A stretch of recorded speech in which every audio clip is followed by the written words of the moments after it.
Llevar la desigualdad en España a niveles parecidos a los de otros países europeos. Bueno, entonces para construir este relato o esta narración, ya digo, es muy pretenciosa esta idea de construir una narración, lo primero que hice en este trabajo es revisar todas las fuentes, porque son las bases sobre las que se puede construir ese relato. Cuáles son los límites, cuáles son los problemas de homogeneidad, qué periodos están cubiertos, cuáles no, etcétera. Lo segundo es ir a los principales indicadores con esas fuentes. Y lo tercero es situar esta evolución, este relato, en la perspectiva de lo que ha pasado en otros países de nuestro entorno, ¿vale? Es un poco el esquema que voy a seguir ahora, prestando mucha menos atención a la primera de las cuestiones, porque es más conocida y es más técnica, ¿no? Los límites de las fuentes, ¿no? Pero hay que hablar un poco de ellos también, ¿no? Porque si queremos construir este relato, repito, que es analizar datos de renta y tomar como referencia microdatos de hogares para los últimos 40 años, hay que revisar qué pueden dar de sí las fuentes y cuáles son las opciones o posibilidades que tenemos, ¿no? Bueno, una primera precisión. Para hablar de la desigualdad en el largo plazo, el criterio, la variable que yo he elegido es la renta de los hogares. Definiciones homogéneas para comparar encuestas distintas, pero es un estudio de renta. En esas narraciones pequeñas que se hacen de la desigualdad, a veces se pica de un lado o de otro para decir que la desigualdad en España no es tan alta. Y la mejor manera de reducir la desigualdad, como decía un panfleto que salió hace un par de meses, era liberalizar el mercado de trabajo, ¿no? Casi todos los estudios que se han hecho con comparaciones homogéneas de desigualdad se hacen con datos de renta. No quiere decir que los datos de consumo no sean ilustrativos, pero están midiendo otra dimensión, ¿vale? Aquí vamos a hablar de renta y de renta monetaria. No tenemos en cuenta ese caudal o esa renta imputada que son servicios como la sanidad o la educación que en especie reciben los hogares, ¿no? Bueno, y vamos a trabajar sobre todo, o lo que he hecho en este estudio es con encuestas con microdatos, ¿vale? Trabajo con datos de encuestas. Con esto no quiere decir que esté despreciando todo ese potencial que tienen otras fuentes, como pueden ser los registros administrativos. Se citan, se comentan en el trabajo, pero para trabajar con los datos, para tener series largas, he preferido trabajar con datos de encuestas, ¿vale? Los datos fiscales nos ofrecen una enorme riqueza. Son los datos que se han utilizado en otros países para hacer esas grandes reconstrucciones de la desigualdad en el largo plazo. Piketty, Atkinson, Manuel Sáez, ¿no?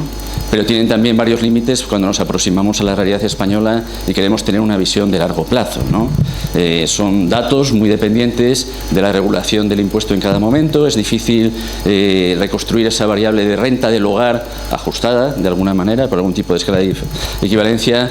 Hay problemas con la parte baja de la distribución de la renta, aunque podemos estudiar mejor la parte alta, ¿no?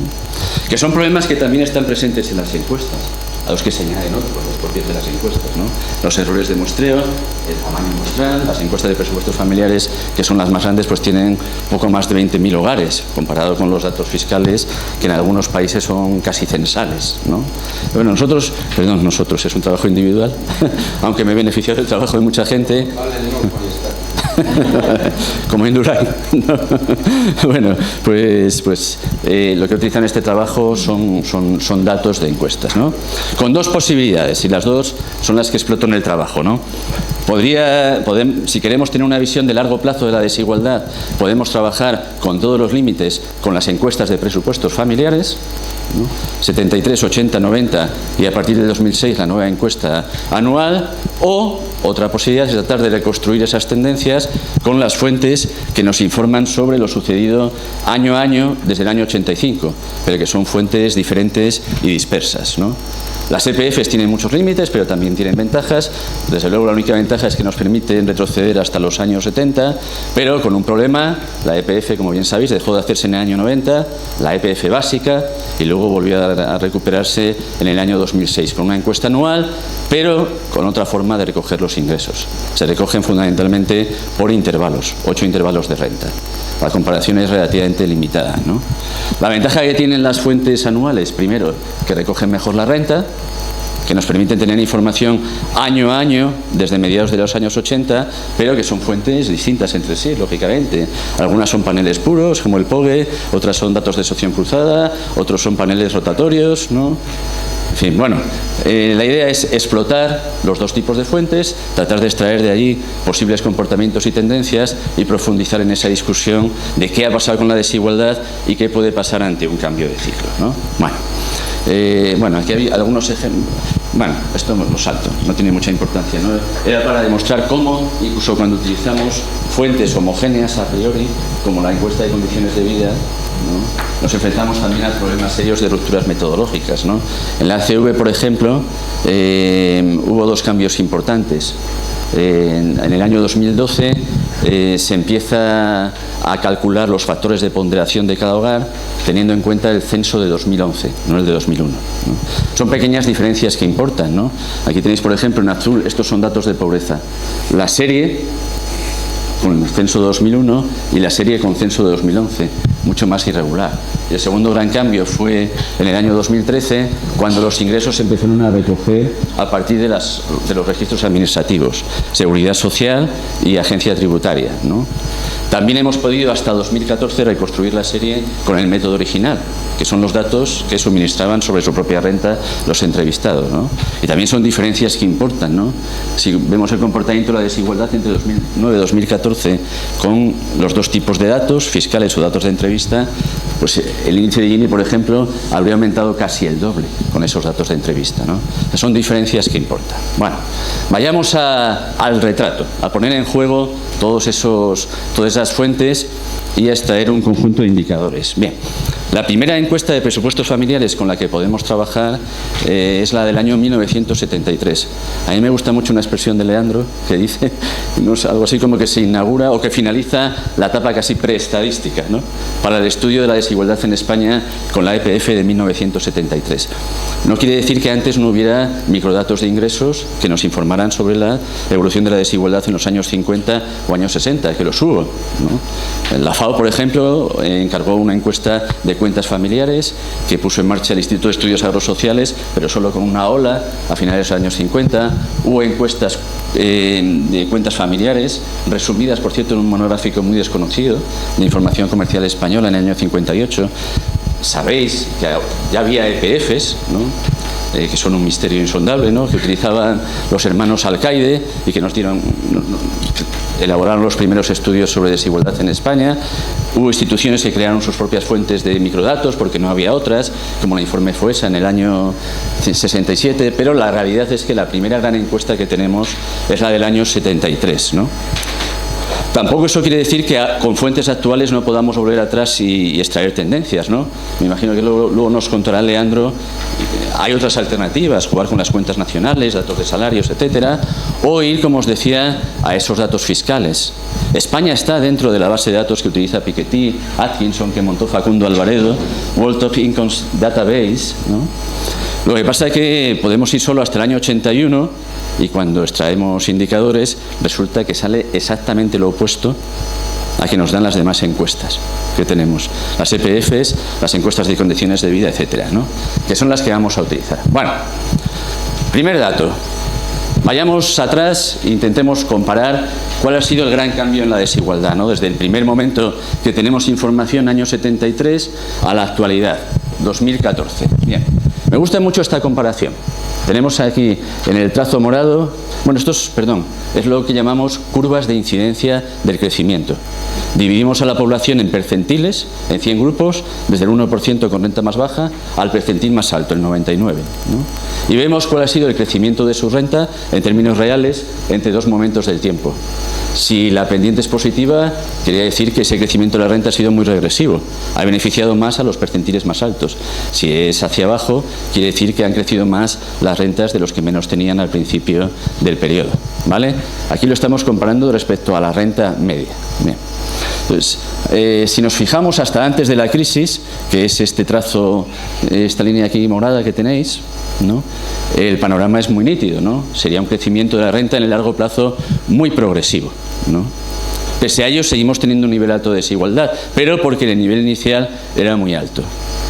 Cuando la comparación en vez de 73 a 2007, con todos los problemas de comparabilidad, claro, la extendemos hasta el momento actual, hasta la crisis, fijaos que en solo 7 años cambia mucho el perfil de la curva de incidencia del crecimiento. Diríamos que la crisis casi se come esa ventaja en términos de progresividad que fue el crecimiento de la renta y esta extensión del estado de bienestar en 30 o 40 años, ¿no?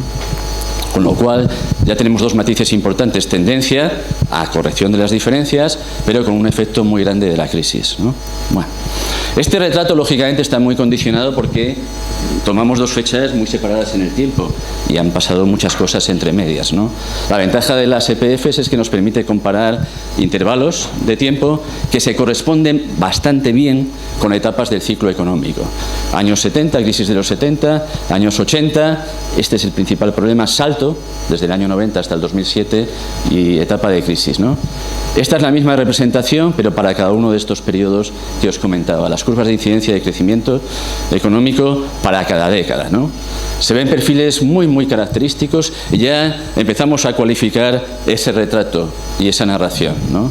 Pero prácticamente una de las conclusiones de esta revisión es que la desigualdad en la distribución de la renta en España hace muchísimo que dejó de reducirse, en los años 90, ¿no? Si vamos a los datos del año 70, interesantes, porque fue una crisis muy prolongada, la crisis del petróleo, ¿no? El perfil que obtenemos es este de aquí discontinuo, de caídas en los extremos, pero mejora sobre todo de las rentas medio-bajas. Bastante en consonancia con lo que ya sabíamos de estudios con las encuestas de presupuestos familiares, ¿no? Es el periodo de desarrollo tardío del estado de bienestar, es un periodo de crisis de empleo muy fuerte, pero también de crecimiento de los salarios, ¿no? Reducción moderada de la desigualdad con caídas en los extremos. Si vamos al periodo posterior, es esta línea roja, es el trazado casi de manual de crecimiento progresivo de la renta. Esto tampoco es ninguna sorpresa, ya lo sabíamos, todos los estudios que trabajaron con las EPFs nos informaban de esta conclusión. Es el principal periodo, y casi el último, en el que se corrige la desigualdad en la distribución de la renta monetaria en España, ¿no? Recuperación de la renta, sobre todo en la segunda mitad de la década, desarrollo a través del gasto social, dos elementos unidos, crecimiento económico más expansión de las políticas redistributivas que tienen como resultado esta evolución. Para el periodo posterior el análisis es más complicado, entre 1990 y 2007, ¿no? ¿Por qué? Porque se sucede ese cambio de ciclo económico, esa recesión de los primeros 90 y la posterior recuperación del empleo y de la actividad hasta la crisis, ¿no? Lo que dice la curva es básicamente que casi no cambia nada, es esta verde por aquí que está en torno a la media, salvo en los percentiles más bajos, que también es consecuente con lo que sabemos de otros estudios de incidencia o impacto de las políticas públicas, porque es el periodo donde los cambios se producen sobre todo en la zona baja, porque la principal reforma en cuanto a protección social es la extensión del sistema de garantía de ingresos, pensiones no contributivas en el año 90, desarrollo de las rentas mínimas de las comunidades autónomas, extensión del subsidio de desempleo, etcétera, etcétera, ¿no? Y con la crisis, el cuarto periodo, es este azul de aquí, también es de manual, pero en este caso de ejemplo de crecimiento regresivo. Caída muy fuerte de las rentas más bajas y leves mejoras, pero mejoras respecto a la media de las rentas más altas. Si resumimos esto en indicadores de desigualdad, pues nos encontramos con datos bastante significativos, ¿no? Bueno, no en el concepto de significación estadística, sino en el plano cualitativo, ¿no? Por ejemplo, si tuviéramos una aproximación, yo que sé, más rawlsiana y nos fijamos en la participación de la renta más bajas en el total, pues es que el porcentaje más reciente es muy parecido al que había en el 70 o en el 80, ¿no? Si vamos a indicadores de desigualdad, cualquiera, pues el Gini, por ejemplo, ¿no? Hemos vuelto a indicadores más altos que el que había en 1990, ¿no? Pero sobre todo lo más significativo casi de esta visión sintética con las EPFs es no tanto lo que pasó en la crisis y cómo eso impacta sobre la imagen o sobre el retrato, sino sobre lo que pasó antes de la crisis, que esa es una de las claves de este relato, ¿no? Porque prácticamente no cambia la desigualdad en la etapa más expansiva, ¿no? Cuando el crecimiento económico, o sobre todo cuando la creación de empleo alcanzó un nivel tan alto, recordad, con tasas de paro parecidas a las de Alemania o Francia, la desigualdad apenas cambió, ¿no? Cuando se corrigió la desigualdad fue sobre todo cuando conseguimos unir crecimiento económico con extensión de las políticas redistributivas. Por decirlo de una manera sencilla, cuando solo hubo crecimiento económico y esas políticas redistributivas perdieron algo de esa capacidad de corregir la desigualdad, esta apenas cambió. Bien, cualifiquemos este retrato con ese o con ese estudio alternativo que es ir a las fuentes que nos ofrecen información año a año sobre la desigualdad. Disponemos de fuentes desde el año 85. Este gráfico entiendo que es horroroso. Estéticamente pues es muy feo, pero es muy ilustrativo, ¿no? Aquí ponemos en juego todas las encuestas que nos ofrecen información sobre renta de los hogares desde el año 85. La encuesta continua de presupuestos familiares antes de su reforma y ampliación, la nueva encuesta continua aquí en verde, el POGE, con esta singular joroba estadística, que es un simple efecto estadístico, no implica ningún cambio, la ECV con datos de entrevistas en morado, en este tono más pálido con datos fiscales, y la encuesta de presupuestos familiares que va un poquito más a su aire, ¿no? Bueno, ¿cómo cualifica el tomar año a año el retrato anterior? Pues hay matices importantes, ¿no? Si nos fijamos en el comienzo de esta tendencia, observamos que hasta la recesión de los primeros 90 se prolongó esta tendencia de reducción de la desigualdad, con la encuesta continua de presupuestos familiares. Todo esto son hechos muy consensuados por los trabajos que han utilizado cada una de estas fuentes, ¿vale? En el año 92-93 la desigualdad dio un pequeño salto, pero cualitativamente muy importante, dio un pequeño salto ligado a la recesión breve pero intensa de ese periodo, ¿no? Que pasamos de una tasa de paro del 14 al 25 en solo 2 años, ¿no? Y lo significativo, yo creo lo más significativo de todo este cuadro es la evolución posterior anterior a la crisis, porque es plana, horizontal. Repito, en la etapa de bonanza anterior a la crisis, de crecimiento muy intenso del empleo, la desigualdad no cambió, ¿vale? En la crisis, lo que sabemos, el resultado esperable, ¿no? La desigualdad aumenta muchísimo más que en cualquier otro periodo, ¿no? Pero probablemente la clave para entender las tendencias de la desigualdad en España no es lo que pasa en la crisis, es lo que pasa en la etapa anterior de bonanza, ¿no?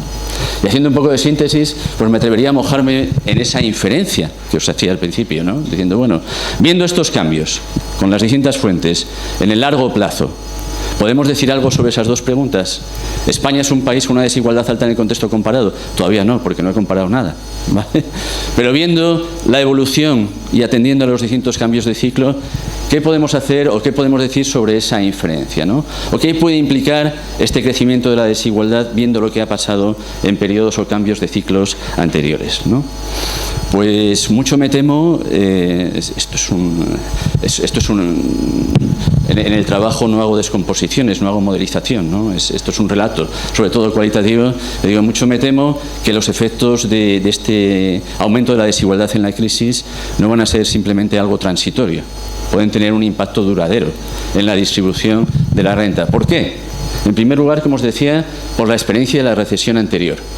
Este pequeño crecimiento hizo que la desigualdad aumentara, pero luego no volvió a bajar durante casi 15 años de bonanza económica, ¿no? En segundo lugar, porque la crisis ha tenido un impacto descomunal sobre las rentas más bajas. Y esto me gusta subrayarlo, porque hay muchas imágenes, digo, en ese conjunto de pequeñas narraciones que han orientado el debate hacia lo más mediático, ¿no? Que es el problema de las rentas medias. También la crisis ha afectado a las rentas medias, pero sobre todo la crisis ha golpeado a las rentas más bajas, ¿no? Y nuestros amigos sociólogos, politólogos, antropólogos, que saben de estas cosas a veces mucho más que los economistas, nos ofrecen mucha evidencia empírica para decir que no hay estos automatismos tan inmediatos entre cambios de ciclos y mejoras en la escala de ingresos cuando se ha estado en una situación de pobreza severa durante muchos años. Y el principal drama de la crisis tal vez es lo que ha pasado con la parte baja de la distribución de la renta. Aquí tenemos otro indicador que nos permite decir cosas en el largo plazo, que es un indicador de pobreza muy severa. El porcentaje de hogares que no tienen ingresos, que nos da la EPA, que estamos utilizando en algunos trabajos, ¿no? Hogares que no tienen rentas del trabajo, ni prestaciones por desempleo, ni prestaciones de la seguridad social, ¿no? Aquí tenemos, el salto que hubo en la primera recesión de los años 90, son datos trimestrales, por eso son menos bonitos, ¿no? Y aquí tenemos el salto en el indicador en la crisis actual, una diferencia sustancial, ¿no? Con dificultades para reducirse incluso cuando la tasa de paro ya está reduciéndose, ¿no? Pero sobre todo vemos lo mismo que observábamos con los datos del Gini. que el indicador de hogares sin ingresos, un indicador muy crudo de pobreza, no llegó a recuperarse siquiera después de 15 años de expansión económica, ¿no? Pensar que este indicador va a bajar a estos niveles en los próximos 5, 10 años, solo con crecimientos del empleo, es muy complicado, ¿vale? Una mínima cualificación. He dicho que la crisis afectó sobre todo a las rentas bajas, afectó también a las rentas medias. Paco Werlich lo explica muy bien en la monografía que ha hecho sobre la FV, ¿no? Podemos tomar datos, clasificar a la población por grupos de renta, siguiendo una clasificación más o menos tipificada. Atkinson y Brandolini la proponen. Rentas bajas, por debajo del 75% de la mediana. Rentas altas, por encima del 200. Entre medias, las rentas medias, ¿no? Y efectivamente, en la crisis ha habido una caída de las rentas medias, ¿no? Que se ha convertido en un aumento de las rentas bajas, ¿no? Lo que a su vez es un factor de desigualdad, porque la desigualdad, esto lo estoy complicando un poco, la desigualdad dentro del grupo de rentas bajas no ha hecho sino aumentar también, añadiendo más leña al fuego, ¿no? Mientras que el grupo de rentas más altas apenas ha cambiado, ¿no? ¿Vale? Bueno, mirar al pasado, la crisis anterior, la recesión, mirar lo que ha pasado con las rentas bajas. Tercer factor que nos debe preocupar para pensar que esto no tiene por qué ser necesariamente transitorio. Un componente, entre comillas, estructural en la distribución de las rentas primarias. Es obvio, innegable, todas las descomposiciones de la desigualdad en la crisis así nos lo indican, las que se han hecho para España, las que ha hecho la OCDE, que el desempleo ha tenido un papel determinante en el crecimiento de la desigualdad en esta crisis. Eso es obvio, ¿no? Lo que no sabemos si es tan obvio, como os decía, es si invertimos ese relato, ¿no? Si la reducción del desempleo puede ser un factor muy importante para la reducción de la desigualdad, ¿no? Cuestiones que pueden servir como señales de alerta. La primera, cuando vamos a la EPA y vemos los datos de empleo desde que está reduciendo la tasa de paro en los 6 o 7 últimos trimestres, 90 y tantos % empleo peor remunerado, empleo a tiempo parcial y empleo temporal.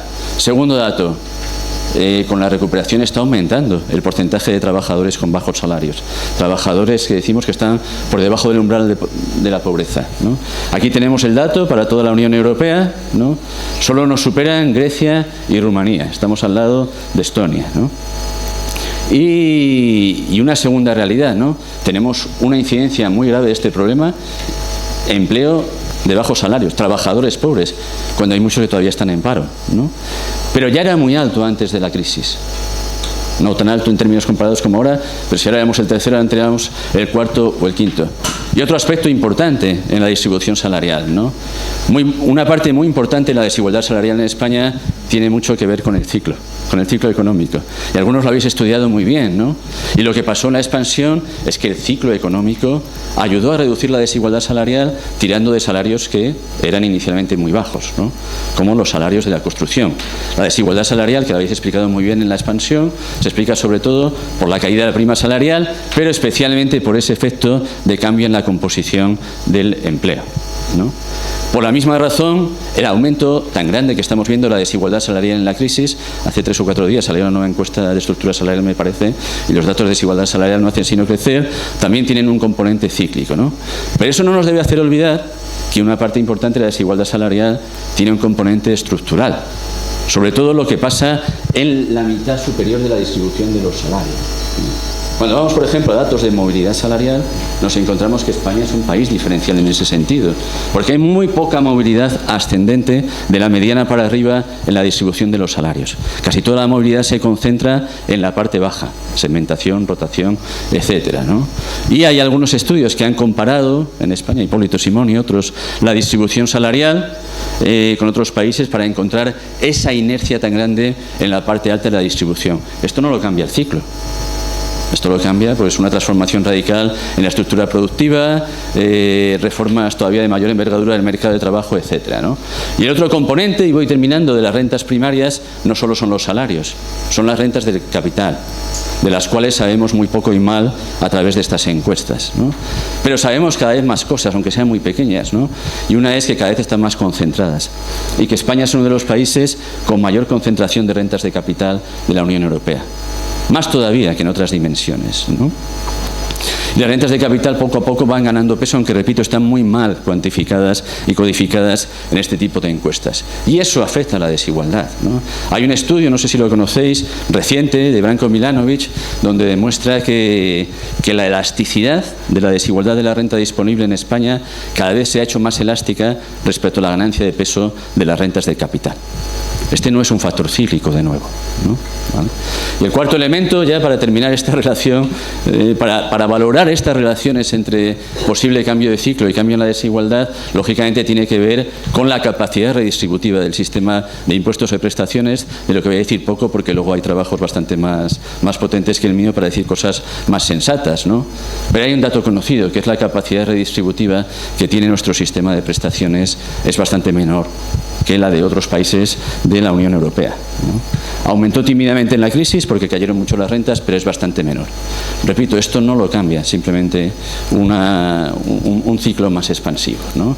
Por eso, en síntesis, ¿no?, el argumento de que mejoras del ciclo pueden reducir la desigualdad se compadece relativamente mal con lo que sabemos de las encuestas a hogares. La última cuestión, ya muy rápidamente, porque me imagino que me he sobrepasado ya el tiempo más o menos, ¿o qué tenemos?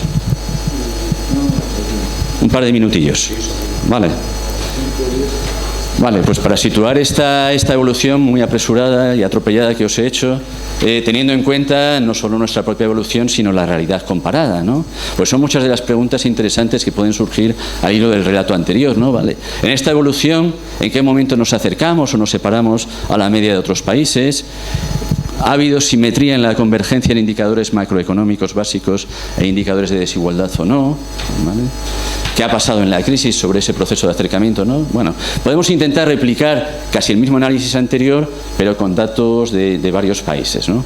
Por ejemplo, vayamos a los años 80, ¿vale? Aquí tenemos datos comparables, los datos del Luxembourg Income Study, ¿vale?, que, repito, son, como el resto de indicadores que utilizo en este trabajo, resultados trabajando directamente con microdatos, ¿no? Aquí tenemos la evolución en los años 80 y, como decía, en el caso español fue el gran periodo de reducción de la desigualdad. En España la desigualdad se reduce justo cuando en la mayoría de los países empieza a aumentar, ¿no? Es un proceso bien conocido, ¿no? España recibió estímulos mucho más positivos que otros países en este periodo, años 80, incorporación a la Comunidad Europea, recuperación de las rentas, llegada de capital extranjero, reducción del desempleo, pero, repito, aumentos del gasto social, mientras que en otros países, sobre todo los de la órbita anglosajona, se estaba reduciendo. O países con estado de bienestar, vamos a llamar, muy maduros como Suecia, empezaban a dar los primeros síntomas de agotamiento en esos sistemas, ¿no? Pero fue el gran periodo de acercamiento a los niveles de desigualdad de otros países de nuestro entorno, sobre todo los europeos. Y aquí se acabó la historia, porque si vamos a los datos siguientes, años 90 en la crisis, ese acercamiento deja de producirse, ¿no? Si vamos a los datos del panel de hogares de la Unión Europea, en España prácticamente, bueno, son de la segunda mitad de los 90, ¿vale? En España prácticamente no cambia nada, a pesar de que la economía creció, y creció mucho, mientras que en otros países, no en todos, pero en general hubo tímidas reducciones de la desigualdad, sobre todo en los países que partían de niveles más altos, el Reino Unido. Le vamos a echar de menos en las comparaciones de desigualdad. El Reino Unido, Irlanda, Grecia, otros países mediterráneos sí consiguieron reducir la desigualdad en este tiempo, por distintas razones. En un caso con objetivos muy explícitos de política social, Reino Unido, Irlanda, en otros casos por otras circunstancias. Y si vamos a los datos más recientes de la crisis, ya al principio os ofrecí la perspectiva comparada, España una desigualdad muy alta, que tiene que ver con que partíamos de niveles muy altos de desigualdad, pero también porque España, esto es entre 2007 y 2014, perdón, fue uno de los países donde más creció la desigualdad, ¿vale?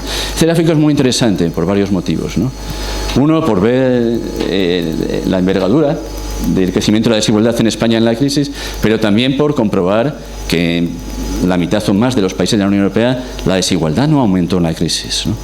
Pues hay que seguir buscando y profundizando en los porqués y en las razones, ¿no?, que son muy variadas. También hay países donde la desigualdad ha sido menor que en España, como Francia, que sí que aumentó, algún país nórdico, Dinamarca, Francia, pero la asociación inmediata entre un shock macroeconómico tan fuerte y el aumento inevitable de la desigualdad no está tan clara. De De hecho, en España aumenta la desigualdad bastante más que en países donde la renta cayó todavía más, o incluso en los países rescatados. Aquí está Portugal, Irlanda, Grecia está por aquí, etcétera, ¿no? Y ya, último gráfico, para cualificar esto, más que ver la variación del índice de Gini, me parece muy interesante verlo por percentiles, parecido a lo que hacíamos con las curvas de incidencia y de crecimiento.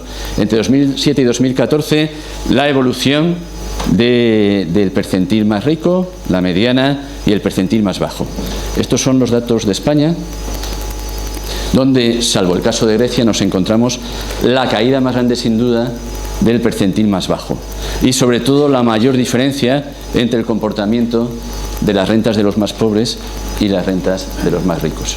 La experiencia más regresiva de toda la Unión Europea. Bueno, en síntesis, hablaba al principio de un relato. Pues esto decía que era muy pretencioso, ¿no? Construir un relato es algo especialmente difícil, ¿no? Pero aproximarnos a los indicadores, utilizando criterios homogéneos, poniendo en juego todas las fuentes, sí nos permite aventurar una serie de conclusiones, ¿no? Porque hay patrones de cambio bastante nítidos, ¿no? Para reforzar las dos cuestiones que os decía al principio, que era una especie de spoiler, palabra muy fea, ¿no? Pero que dejaba pocas dudas, ¿no? En España, yo creo que no es demasiado arriesgado decir que la desigualdad es más alta y que hay una cierta singularidad, no si nos comparamos con los países latinoamericanos o asiáticos, pero dentro del contexto europeo, España es un país de alta desigualdad, mucho mayor que la que nos debería corresponder de acuerdo a otras variables, ¿no? Nuestra renta per cápita, entre otras, ¿no?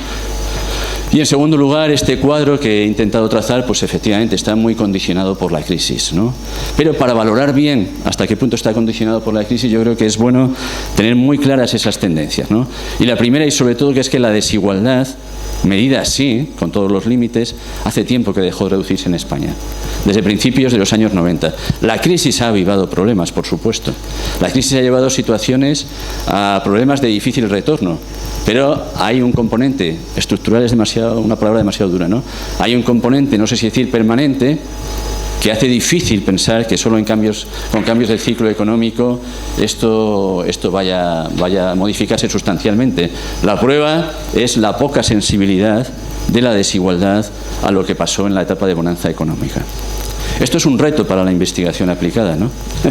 Ver las simetrías o asimetrías de los efectos del cambio de ciclo, ¿no? Nuestra intuición es que la desigualdad y la pobreza en España es bastante más sensible a las recesiones que a las expansiones. Eso es lo que intuitivamente nos dicen los datos, pero eso hay que cuantificarlo mejor, ¿no? Y sobre las implicaciones, pues repito, ¿no? Es posible que este crecimiento tan alto de la desigualdad en el periodo reciente tenga efectos duraderos en el largo plazo, que no se van a desvanecer únicamente con cambios del ciclo económico, ¿no? Y al analizar estos cambios en la perspectiva comparada, nos encontramos con una pérdida muy clara de bienestar. En los últimos 11 o 12 años nuestra renta ha caído, tenemos menos renta que hace 12 años respecto a nuestros vecinos y más desigualdad. Cualquier funcionario de vida de bienestar social nos diría que estamos perdiendo posiciones, ¿no? ¿Hasta qué punto esto es un problema trascendental? Pues eso ya, no sé, trasciende de mis competencias. Pero es verdad que estos problemas no son solo de inequidad. El Fondo Monetario Internacional, una institución no extremadamente sospechosa, ¿no?, de heterodoxia, nos recordaba en un par de documentos recientes que mantener durante periodos prolongados niveles tan altos de desigualdad puede generar ineficiencias económicas muy grandes, ¿no? Stiglitz, no sé si es sospechoso o no de algo, ¿no? Pero también afirmó muy bien que el precio para una sociedad de mantener esta desigualdad durante tantos años puede ser muy alto en muchos términos, ¿no? Acemoglu, por ir citando referencias, ¿no?, en su trabajo en el último Handbook of Income Distribution, ¿no?, demuestra muy bien que cuando la desigualdad se enquista en la estructura social, perdemos en muchas otras facetas, calidad democrática, institucional, etcétera. Por eso, pensar que esto solo se soluciona con cambios de ciclo económico, no digo que no sea una condición necesaria, ¿no?, pero de ahí que sea la única condición, pues creo que es algo muy limitado en el planteamiento, ¿no? Bueno, perdonadme que he podido decir todo lo que me ha venido en gana y lo he dicho con mucho gusto. Espero que me critiquéis abiertamente. Gracias, Luis.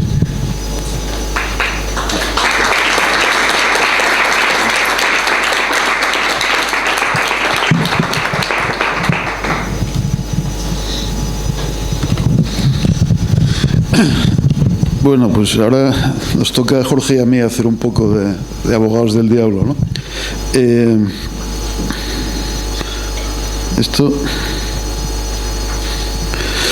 El trabajo de Luis hace una serie de cosas interesantes. En primer lugar, hay un repaso bastante detallado de las fuentes que hay que permiten el análisis de la evolución de la distribución de la renta en España, que está muy bien. Yo creo que no había visto nada tan sistemático hasta el momento.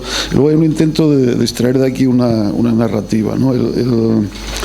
Y hay algunas cosas que yo creo que son incontestables, estamos completamente de acuerdo. El trabajo constata que España es un país en el que la desigualdad es relativamente alta comparada con otros países avanzados.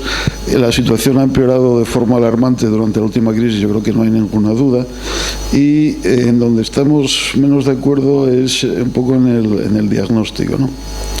Quizá más en el papel que en la presentación. Luis viene a decir que el problema fundamental es que nuestro sistema productivo, nuestro sistema impositivo y de protección social se ha ido debilitando y no redistribuye lo suficiente, ¿no? Y esto pensamos que quizá no sea del todo cierto, quizá no sea la forma mejor o que nos lleve a políticas constructivas sobre lo que hay que hacer de esto, ¿no? Y ahora me explicaré en más detalle.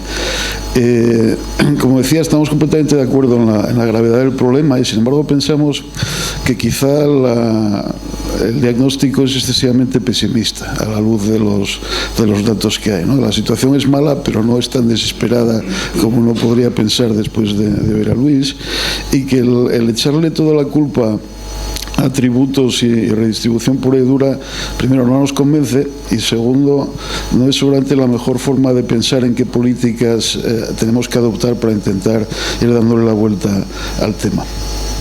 En primer lugar, en lo de la situación es mala, pero quizá no tanto. Aquí hay dos facetas, ¿no? Luis nos viene a decir, bueno, básicamente no hemos avanzado nada desde el final del franquismo. Estamos como estábamos en los años 70, y yo creo que esto es bastante discutible, y ahora os enseñaré un gráfico. Y luego hay una dimensión cross-section de comparación con otros países en los que también estamos de acuerdo en que estamos en la parte alta, pero quizá no tanto como podría parecer oyendo algunas de las cosas que dice Luis, ¿no?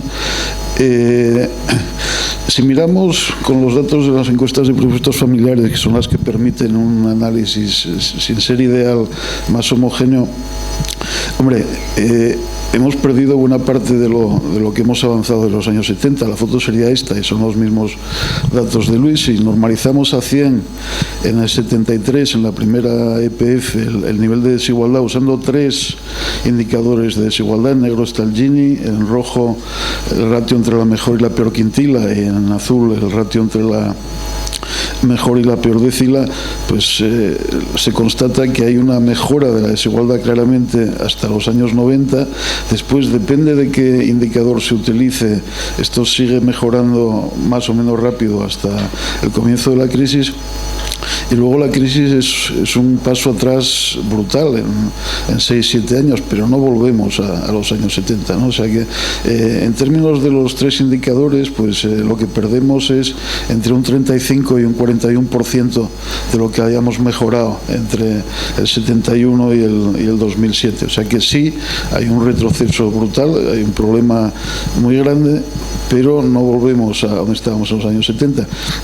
Esto quizás se ve también en el propio gráfico que comentaba Luis antes de esta curva de crecimiento. Hombre, es verdad que la cosa está mucho mejor en el 2007, pero incluso si cogemos la curva más tardía, hasta el 2014, es verdad que hay una pequeña pérdida, bueno, una muy apreciable pérdida de renta en las 3 primeras centilas de renta, pero entre la centila 3 y la centila 50, pues hay un avance bastante considerable en la renta relativa, que con cualquier indicador de desigualdad nos dice que vamos a estar mejor de lo que estábamos en el 73, ¿no? O sea que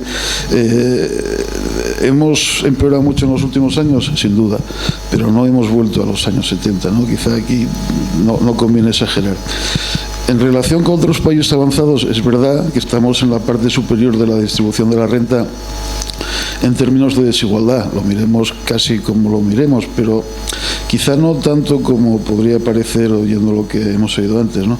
La situación española además depende mucho de la fuente de datos que se utilice, hay discrepancias entre unas y otras, depende mucho de si la renta incluye alquileres imputados o no, y esto es renta de alguna forma también, y depende bastante de si se mide la desigualdad en renta o en riqueza, ¿no? No son lo mismo, pero bueno, nos interesan las dos y nos ayudan a tener una imagen más completa de la situación. Un par de gráficos, estos son Ginis con y sin alquileres imputados, y la recta negra es vertical, está en España, o sea que si usamos un dato sin alquileres imputados, España aquí debe ser la segunda o la tercera en desigualdad.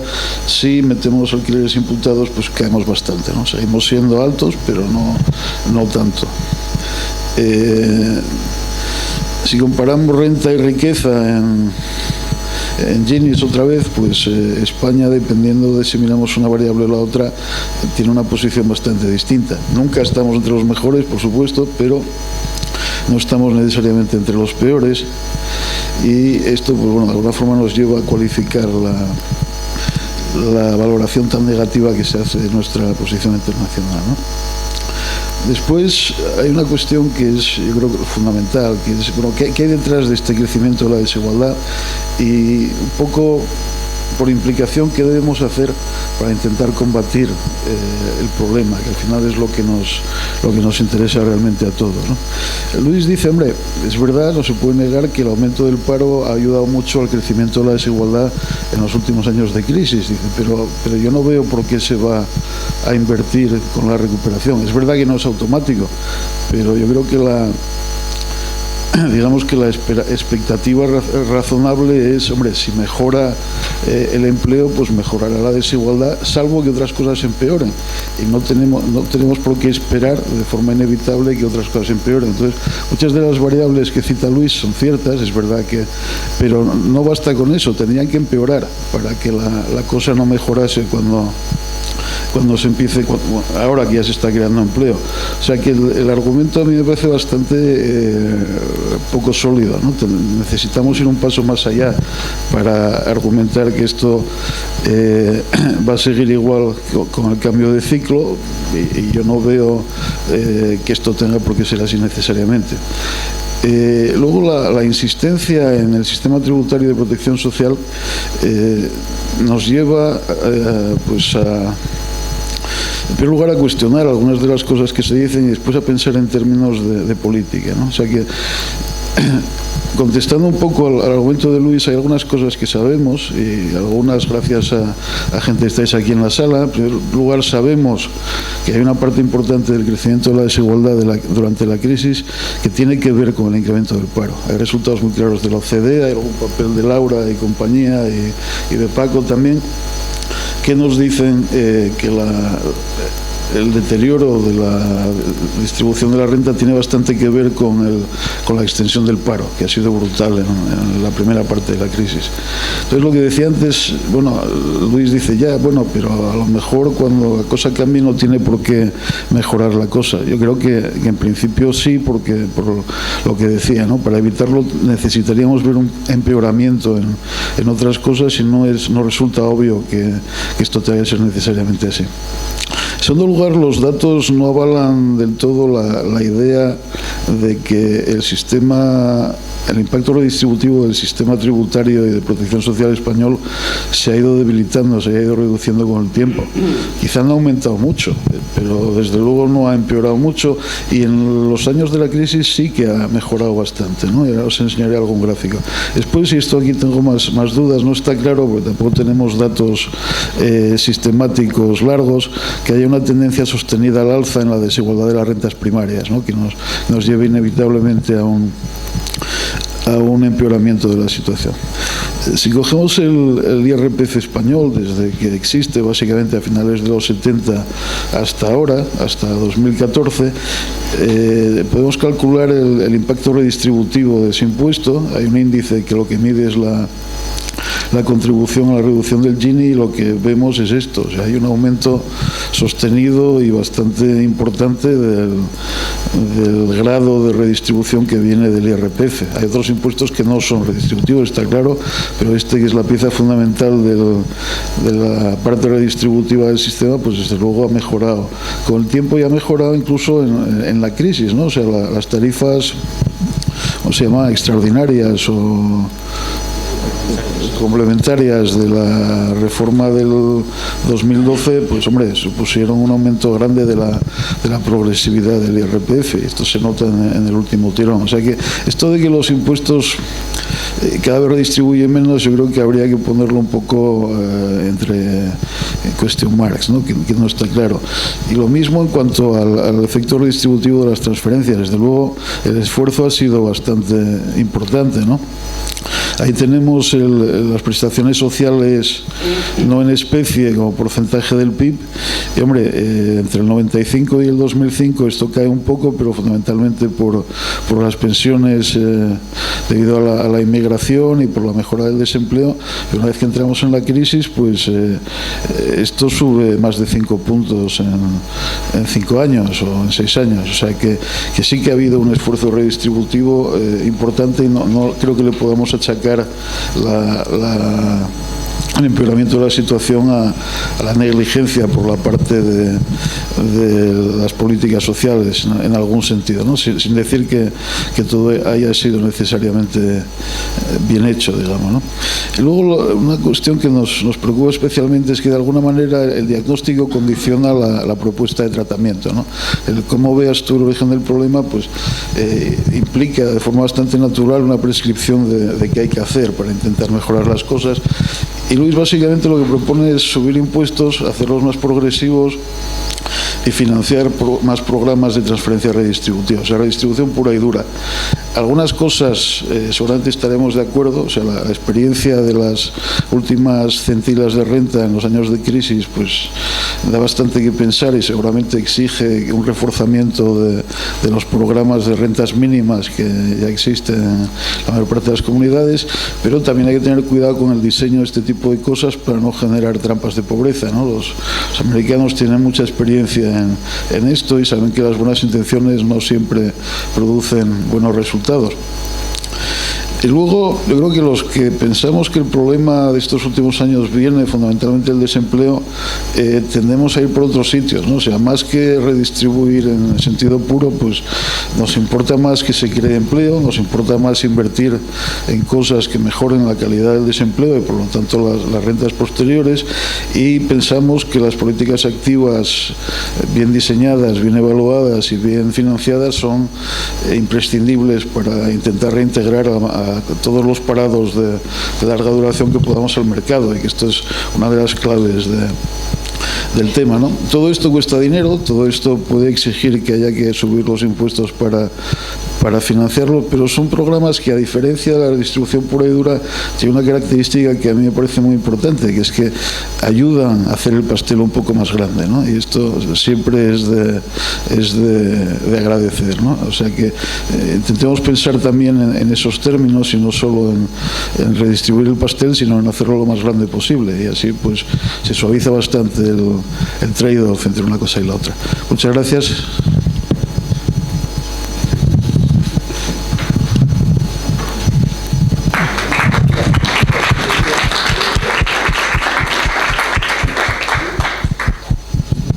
Bueno, siempre me siento un poco abrumado por ver tanto a Ayala ahí, sobre todo Ayala diciendo cosas que no tengo muy claro que digo tan explícitamente. Parece que se quiera decir, pero no la digo tanto como parece que se dice en estas transparencias, ¿no? Sobre todo por este final, ¿no? Que, hombre, es que implícitamente es verdad, dices, nuestro nivel de renta comparado con otros países es tanto, nuestro nivel de desigualdad es tal. ¿Qué nos diferencia? Pues hay una parte importante que es las políticas redistributivas puras y duras, ¿no? Que eso yo creo que es una realidad incontestable, ¿no? Con un nivel de redistribución como el actual, siempre vamos a estar con mayor desigualdad que los países del entorno, ¿no? Eso es una realidad, no sé, es casi, negarlo es casi como el negacionismo de la propia desigualdad, ¿no? Sistemáticamente los estudios comparados que analizan este tipo de problemática, del tipo, no sé si os suena estos estudios de la paradoja de la redistribución, ¿no? Y si redistribuyendo más conseguimos o no reducir la desigualdad, nos viene a decir que, bueno, no todo gasto redistribuye más, pero solo gastando más en gasto social redistribuyes, ¿no? Y tenemos un gap, un déficit todavía que es muy grande, ¿no? Que se amplió en la etapa de bonanza y que lógicamente en la etapa de crisis se reduce, pero por un efecto estrictamente cíclico, ¿no? Yo de verdad con el análisis que hago no digo explícitamente que todo este es un problema, pues que hay que gastar más y subir los impuestos, ¿no? Pero sí que hay un problema estructural en cuanto a una capacidad redistributiva más limitada, ¿no? Además que algunos resultados que veo aquí con estos gráficos que no los tengo tampoco muy claros, ¿no? Sobre todo cuando la escala no empieza en cero, no acabo de ver bien los gráficos, algunos de estos, ¿no? Porque hay algunos que están muy claros, ¿no? Nuestros niveles de gasto social, de verdad, si es que eso está muy estimado de distintas maneras, cuando corregimos por variables demográficas, cuando corregimos por variables cíclicas, están muy por debajo de nuestro PIB, ¿no? Es una manera un poco singular de decirlo, ¿no? Pero sobre todo, a ver, más que el recetario es siempre complicado, ¿no? Porque además, si no partimos de un análisis más cuantitativo, del tipo, profundicemos en las descomposiciones de qué ha pasado en cada etapa, dónde están las claves, pues en esta etapa lo que pasó sobre todo es un aumento de la desigualdad salarial. En esto, yo no me atrevería a decir hay que ir exactamente por aquí o por allí, ¿no? Pero, desde luego, yo creo que lo que sale del relato, con las fuentes y además utilizando las mismas fuentes, que yo creo que es lo que hay que hacer, no picar un poquito de aquí o allí, utilizando datos de renta, que son los que se utilizan en todos los estudios comparados, ¿no? Desde la OCDE al INS a la Unión Europea. Cuando hacemos ese relato vemos un problema grande, que no es lo que ha pasado en la crisis, sino la tendencia, me atrevería a llamar, subyacente de la desigualdad. En España hay un problema estructural, ¿no? Y eso de verdad es que el empleo es muy difícil que lo modifique. Es muy difícil que lo modifique. Repito, no tenemos experiencias de recesiones sucedidas, de expansiones muy continuadas en el tiempo y que podamos evaluar con los datos. Pero lo que pudimos aprender de los años anteriores a la crisis fue precisamente eso, ¿no? Que un periodo de 15 años de bonanza, de pasar de una tasa de paro del 25 al 7%, no tuvo una traducción en reducción de la desigualdad, ¿no? Y encima, añado, en un periodo que las diferencias salariales no aumentaron notablemente, ¿no?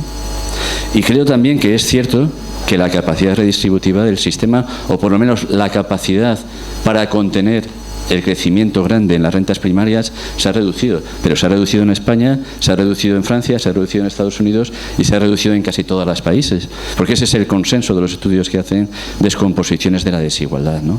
Y es verdad que podemos mantener la progresividad del impuesto, se mantiene. Pero si cada vez tiene menor capacidad recaudatoria, su potencial redistributivo va mermando. Hombre, si tú vas bajando los tipos en las últimas reformas, salvo en esta reforma extraordinaria, reforma del 98, reforma del 2007, corregidme si me equivoco, ¿no? Pero es combinación de flexibilidad y recaudación. Claro, pero también muy dependiente del ciclo, ¿no? Si tú vas construyendo un sistema, que no es en España, sino en todos los países de nuestro entorno, ¿no? Donde por problemas de competitividad vas bajando los tipos impositivos, el potencial redistributivo del impuesto por definición va mermando, sobre todo en etapas de vacas flacas, ¿no? Claro que en etapas malas aumenta el peso del gasto social, y si no aumentara la capacidad redistributiva en etapas malas sería dramático, ¿no? Porque cada vez hay menos rentas, el sistema tiene que ser más fuerte. En un gráfico de puestos se veía, claro, en Grecia aumenta muchísimo la capacidad redistributiva del sistema, pero a base de entrar en una situación casi de miseria colectiva, ¿no? Entonces, yo digo, más que decir, bueno, cada uno tenemos nuestros sesgos, ¿no? Digo, ¿cuál es la clave de este relato? La clave de este relato es que hay que tener cuidado con los automatismos, ¿no?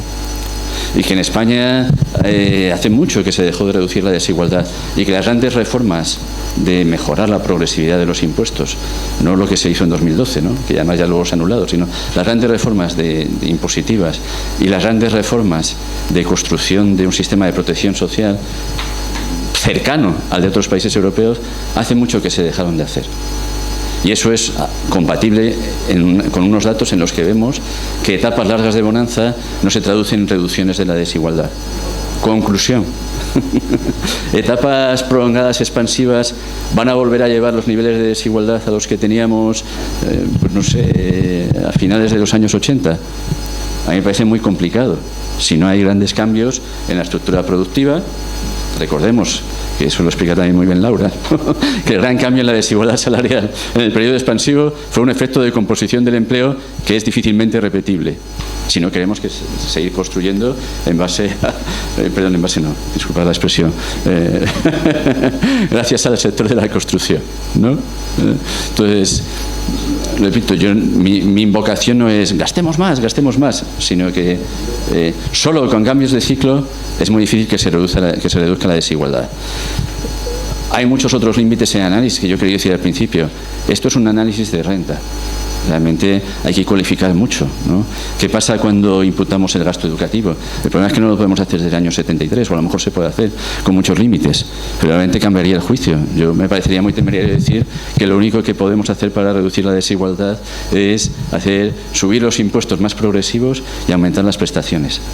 Por otro lado, meto una pequeña cuña cuando decimos cuidado con aumentar las prestaciones y definir un sistema de garantía de ingresos para los hogares más pobres, porque eso puede generar ineficiencias. Ese también es un estereotipo que nos obliga a revisarlo con los datos, ¿no? Ahora mismo tengo la suerte de manejar 600.000 episodios de hogares beneficiarios de programas de lucha contra la pobreza en España y me encuentro que con programas de media de 300 euros, la media en los últimos 10 años de cobro de la prestación son 11 o 12 meses.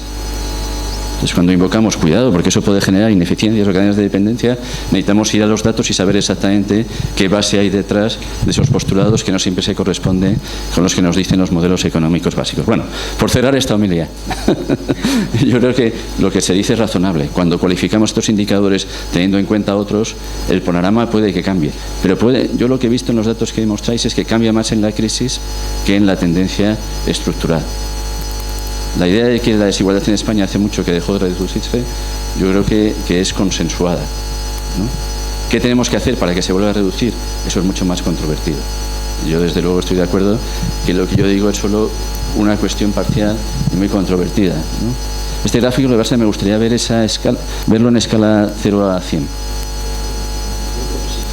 No, porque parece muy abultado esa subida y esa bajada, ¿no?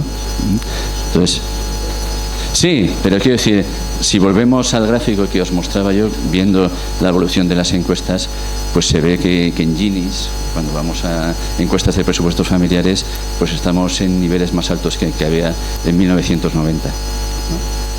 Que eso no lo veo aquí.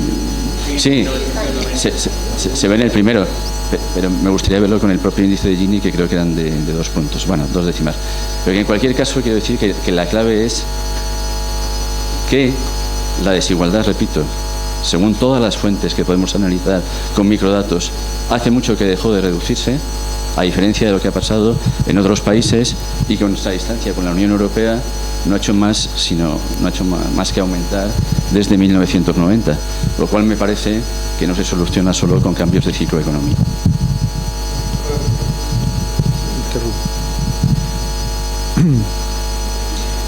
Entiendo que cuando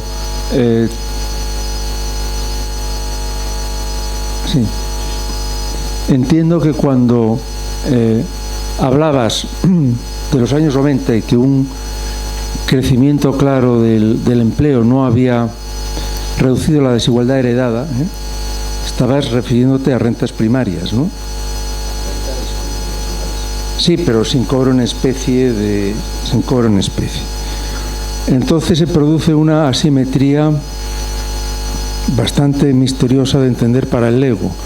Nos explicamos el aumento de la desigualdad repentino de los últimos años por un aumento del paro, y sin embargo la reducción del paro no se traduce en una disminución de la desigualdad anterior. ¿cómo explicarías eso? ¿Por qué es asimétrico el proceso? Ángel lo ha dicho muy bien en su última transparencia, ¿no? El tema no son los flujos, sino los flujos de empleo, sino las condiciones de ese empleo, ¿no? Hay empleos que llevan a muchas personas, sobre todo con la expansión que hubo en determinados sectores muy cíclicos, que llevan a personas que, estando en ese empleo, ya están por debajo del umbral de pobreza, ¿no? Entonces, eso se ve mucho en países como Estados Unidos, ¿no? Que se ha roto ese vínculo entre ciclo económico y desigualdad simplemente por el tipo de empleo y la calidad de ese empleo. Si buena parte de ese empleo que se crea es de bajos salarios, ¿no? Eso es un factor que hace que sea muy difícil reducir la desigualdad. No aumenta. También podemos pensar qué es mejor en términos de intercambio social: tener gente desempleada, normalmente con prestaciones bajas, o tener gente cobrando salarios muy bajos.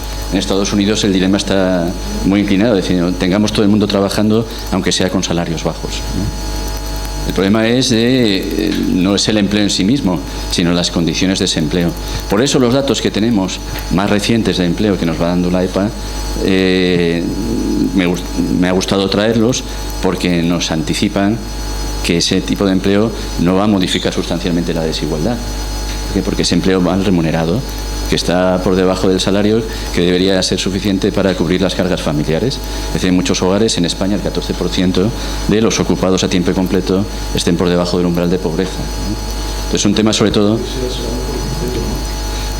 Claro, claro, pero eso no corrige la desigualdad. Claro, ¿eso es mejor desigualdad? Probablemente sí, ¿no? O sea que esto ya son interpretaciones cualitativas, ¿no? ¿Y qué función de bienestar social tenemos cada uno en la cabeza? Sí es mejor que cero, ¿no? Pero eso no te va a garantizar una reducción duradera de la desigualdad, ¿no? Si son hogares que transitoriamente, pues ahí es lo bueno de tener paneles longitudinales, ¿no? Ver esas entradas y salidas, ¿no? Una cosa buena también de la etapa de bonanza es que efectivamente hubo bastante empleo precario, pero hubo cierta movilidad ascendente en los hogares de más baja renta. Con la crisis, todo eso, y con la recuperación, los poquitos datos que tenemos, se ha invertido y es movilidad descendente, ¿no? Ganamos en movilidad en la etapa de bonanza, que eso no lo he dicho y es un elemento positivo, ¿no? Y en movilidad ascendente, sobre todo, de rentas muy bajas a rentas bajas o medias, pero en la crisis se invirtió ese proceso y ahora no se está dando, ¿no? Pero es muy buen dilema, o sea, yo creo que es el debate casi de fondo, ¿no? Si pudiéramos elegir, que tampoco tenemos mucho margen de maniobra, ¿no? ¿Qué es preferible en términos de bienestar social, ¿no? Desde luego, perdón, ya lo último que digo, termino la homilía. Si la desigualdad no disminuye, pero no aumenta, y aumentan las rentas, yo creo que hay consenso en que está mejorando nuestro bienestar social, ¿no? Lo problemático es lo que ha pasado en la crisis, que cayeron nuestras rentas y aumentó la desigualdad.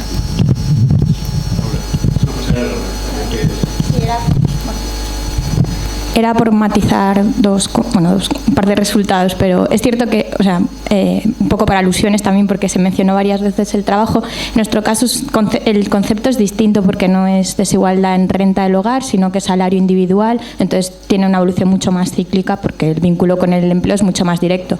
Pero por matizar un poco, yo creo que parte de lo que he hecho en falta en la imagen es, en el caso de la desigualdad salarial sí que disminuyó claramente durante la expansión. O sea que hay un margen ahí de cómo nos movemos de salario individual a renta del hogar que estamos perdiendo en la explicación y que está claro que puede hacer que las dos historias sean plenamente coherentes, que la desigualdad a nivel salarial estaba disminuyendo durante la expansión al mismo tiempo que la del hogar quizás se mantuvo más estable. O sea que eso a mí me sigue faltando en la historia y en el relato me gustaría mucho ver alguna explicación para esto, que creo que podría hacer las dos historias coherentes para no quedarnos con la idea de que en realidad la desigualdad no cambió nada durante la expansión. A nivel individual salarial, claramente, de hecho cayó tanto como, lo que pasa es que es cierto que en muchos más años, pero cayó tanto como el aumento posterior en la crisis. Y luego un poco también por matizar el resultado de que no todo fue construcción, es cierto que influyó muchísimo pero no es toda la historia. Y además no es una historia solamente de salarios bajos, o sea, la construcción no eran salarios bajos, eran salarios del 30-40%, sobre todo al final de la expansión llegaban hasta en el 30 y algo % de la distribución, con lo cual es una historia un poco más de, no está tan claro que fuera solo una historia de salarios bajos, pero era un poco por complementar. Sí. No, bueno, con lo que acaba de decir Laura es que es prácticamente lo mismo. Es que creo que hay un problema, quizás a lo mejor para intentar de conciliar los dos discursos, ¿no? Y es el tema, lo que preguntaba también Álvaro, de dónde está la simetría. Es decir, realmente es como si estuviéramos anunciando un teorema que solo se cumple en una dirección, pero no al revés. Y entonces yo creo que hay una cuestión, y es que, sobre todo, hay un consenso muy grande en que la etapa de crecimiento alimentó una burbuja generada básicamente en el sector inmobiliario, etcétera. Posiblemente en la ordenación de países que hemos visto habría que ver cuáles estuvieron más influidos en la crisis por una burbuja previa, porque tengo la sensación de que sale bastante bien. Entonces, claro, esa historia de la burbuja todos tendemos mentalmente, porque es un ejercicio relativamente inmediato, a asociarla como que llevó a unos beneficios extraordinarios, que es verdad, y lo veremos luego en un paper que hemos hecho nosotros de altos ingresos, como el capital se concentra mucho en el periodo hasta el año 2006, no el 2007, cuando la gente sale de la burbuja, muchos porque realizan ganancias de patrimonio ex ante, etcétera. Pero claro, bien es cierto que hay otra parte de todo esto, y yo creo que en esto también estamos todos bastante de acuerdo, que infló salarios, no solo en el sector de la construcción, como se ha dicho, pero infló salarios muy por encima de la productividad. Entonces, claro, el fenómeno en este sentido tiende pues a reducir esa desigualdad salarial, etcétera. Entonces, a ver, obviamente los cambios en el aparato productivo, etcétera, no se producen por arte de Biribirloque, obviamente, está claro, pero sí que es cierto que si de alguna manera el empleo que se va a crear y tal, por lo menos va a hacer perder posiciones relativas al sector de la construcción, como parece razonable, y sectores, es normal. A ver, habrá una parte de salarios fruto que hayan caído, fruto pues de esa competencia forzada por desempleo, salarios a la baja, y habrá otra parte de corrección de aquellos pagos muy por encima de productividad. Y entonces, ¿cómo aquello estaba jugando en la evolución de la desigualdad? A ver, ahí es donde está, yo creo, la complejidad de saber en qué intensidad va a corregir la desigualdad, pero quizás no es tanto por el componente permanente de unas políticas redistributivas, etcétera, sino porque el propio fenómeno de burbuja hizo que la parte de excedente que fue a salarios de alguna manera tuviera una influencia en la distribución de renta que, claro, en sentido contrario es muy difícil que se produzca. Ahora, que realmente a medio plazo eso vaya a significar mantenimiento de la cuota de desigualdad alcanzada, no lo sé, no lo tengo tan claro. No sé. Solo añadir una cosilla entre medias. Hay muchos factores que entran en juego y que no podemos que es complicado también para contestar la pregunta de Álvaro, ¿no? No hemos mencionado hasta ahora tampoco la demografía, ¿no? Que influyó. Estamos comparando también una etapa de un 5 a un 12% de inmigración, ¿no? Una etapa de progresivo envejecimiento, ¿no? Por eso también la extensión del sistema de prestaciones sociales y de protección, hay que tener cuidado también con los estereotipos, ¿no? Porque otras etapas no hubo cambio demográfico, pero sí hubo cambio institucional. Yo quería incluir aquí, por ejemplo, el tema de las pensiones, ¿no? La desigualdad se reduce. El instrumento, eso lo ha estudiado muy bien Olga, el principal instrumento corrector de la desigualdad en España son las pensiones, comparado con cualquier otro instrumento, ¿no? En otras etapas, en otras décadas, por ejemplo, entre el año 85 y el 95 hubo una expansión mucho mayor del sistema de pensiones que en el 95 y el 2005 por efectos estrictamente institucionales, comparados con los más demográficos del periodo posterior, ¿no? Entonces, creo que es importante también tener en cuenta esos aspectos para cualificar todo ese relato. Pero, repito, eso nos llevaría a hacer descomposiciones de la desigualdad que todavía no tenemos. No, muy brevemente, yo sí que creo que el problema de la desigualdad es estructural. De hecho, a mí siempre lo que me sorprendió es que no se hablara de la desigualdad antes de la crisis económica, pero creo que el problema de la desigualdad también hay que ponerlo en el contexto, no es muy diferente al de otros países europeos como son Italia, Grecia o Portugal. Y cuando digo que a mí el problema estructural de la desigualdad de la renta no me sorprende, es porque en realidad tenemos también otra serie de problemas estructurales que en parte me sorprenden que no hayan salido todavía en la discusión, que tienen más que ver con la elevada tasa de desempleo estructural que tenemos, la elevada desigualdad en capital humano, siendo el país que tiene la tasa de abandono escolar y de fracaso escolar más elevada de toda la Unión Europea, no sería sorprendente, ¿no? La temporalidad. Y luego, cuando hablamos de progresividad del sistema fiscal, tanto por el lado de los ingresos como del gasto, hay que ponerlo en relación al tamaño del sector público. Cuando corregimos por ese tamaño del sector público, nuestra progresividad y la reducción del sistema fiscal que termina haciendo sobre la desigualdad es incluso tan elevada como la de algún país del centro norte de Europa. Yo creo que la pregunta clave es qué es lo que deberíamos combatir, si las causas o los síntomas de la desigualdad. Para mí claramente son las causas, ¿no? Creo que ponemos demasiado énfasis en la redistribución ex post y muy poco o ninguno en la igualdad de oportunidades, en la redistribución ex ante. Si no corregimos esa desigualdad de oportunidades, no corregimos la desigualdad en capital humano, no va a haber automatismos en la reducción de... obviamente, algo conseguiremos reduciendo el desempleo y algo conseguiremos aumentando la calidad del empleo, reduciendo la temporalidad. Pero a nivel internacional, claramente vemos que hay países con niveles de desempleo muy bajos, como son los países nórdicos, y desigualdad baja, y niveles de desempleo muy bajos y desigualdad elevada, como son países anglosajones como Reino Unido o Estados Unidos. Por lo tanto, no hay un automatismo claro si nos empeñamos en resolver exclusivamente los síntomas, sino las causas últimas.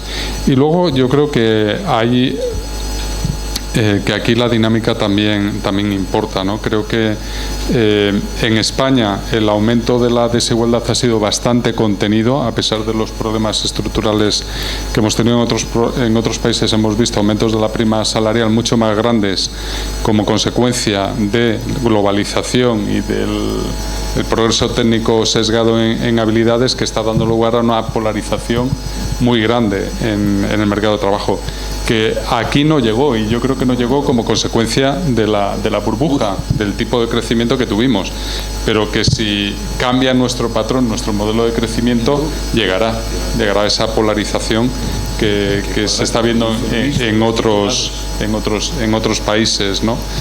Y por lo tanto creo que esto de nuevo nos debería hacer pensar más en las causas, porque claro, el tipo de desigualdad que tenemos en capital humano es muy elevado como para afrontar con ciertas garantías de éxito ese reto, ¿no?, que se nos viene encima. Bueno, yo quería comentar un poquito respecto de los efectos. Estando muy de acuerdo con Laura en lo que dice, que sería muy interesante tratar de explicar precisamente por qué bajó la desigualdad salarial y la desigualdad de renta disponible no bajó durante ese periodo, y conectando con lo que ha dicho Rafa ahora, desde luego yo estoy de acuerdo con tratar las causas, pero es que hay mucha interrelación entre las causas y después, el efecto ex post o ex ante, quiero decir. Es que realmente el efecto ex post también está ligado fuertemente a lo que pasa ex ante, ¿no?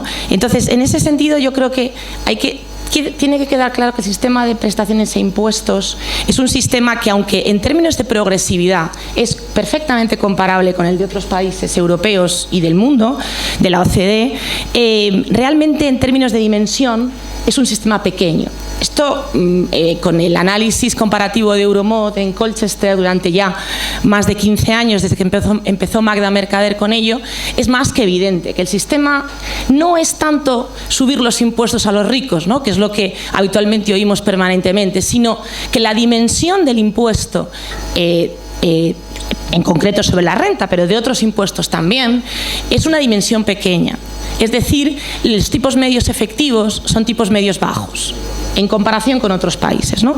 Y eso hace que nuestro sistema nos haga depender más del ciclo en términos de la desigualdad. Habría que explicar por qué cuando el ciclo es tan positivo eso parece que no sucede del todo, ¿no?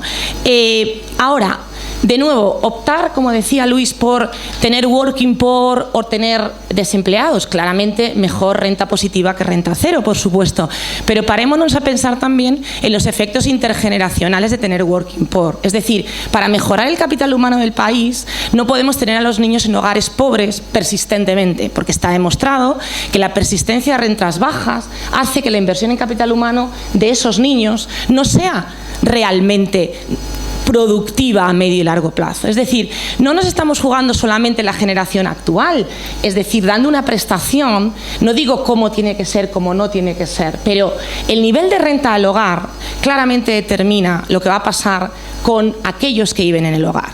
Y tenemos en España unas familias con baja renta que son jóvenes y con hijos, en gran medida. Esto nos tiene que preocupar, porque eso va a tener impactos futuros. Es obvio que ya se está estudiando, y se ha estudiado durante ya mucho tiempo en otros países de la OCDE, cómo el efecto intergeneracional es clave y que los países con alta desigualdad corriente resulta que tienen una movilidad intergeneracional baja. Hay que ver por qué, hay que analizar las causas, cómo se produce esa transmisión. No está clarísimo cómo es. Desde luego el sistema educativo es fundamental, pero un sistema educativo que pretenda aumentar el capital humano y los conocimientos de esas, justamente lo que ha dicho Rafa, de esos jóvenes que están en hogares con baja renta, necesita de un apoyo económico de manera que esos niños puedan estar mejor en el futuro. No estrictamente el sistema educativo, desde luego tenemos un fuerte problema de abandono y tenemos un gran problema de calidad, pero ese problema de calidad de abandono tiene que ser tratado con un sistema de prestaciones e impuestos que ayude a esas familias a poder abordar los complementos que al final acaban siendo pagos monetarios en muchos casos, aunque tengamos un sistema sanitario esencialmente gratuito y que hay que subrayar respecto a las diferencias en otros países europeos, pero desde luego las comparaciones en términos de la dimensión del sistema de prestaciones e impuestos nos deja muy atrás. Esto yo creo que es evidente en todos los estudios de la OCDE y también de la Universidad de ESE, que se ha centrado particularmente en comparar todos los países europeos, ¿no? Y yo creo que esto es algo sobre lo que tenemos que reflexionar. Intergeneracional, mejora desde luego de cuáles son las causas, pero esas causas se están produciendo ya. Esos niños desde que empezó la crisis pueden tener 6 años y ahora tienen ya 14 o 15 años. Y sabemos que la persistencia de bajas rentas lo que hace finalmente es tener dificultades en el acceso al empleo cuando eres un adulto. Esto está visto en todo el análisis intergeneracional en otros países del mundo. Entonces, bueno, reflexionemos también sobre esto, ¿no? Gracias.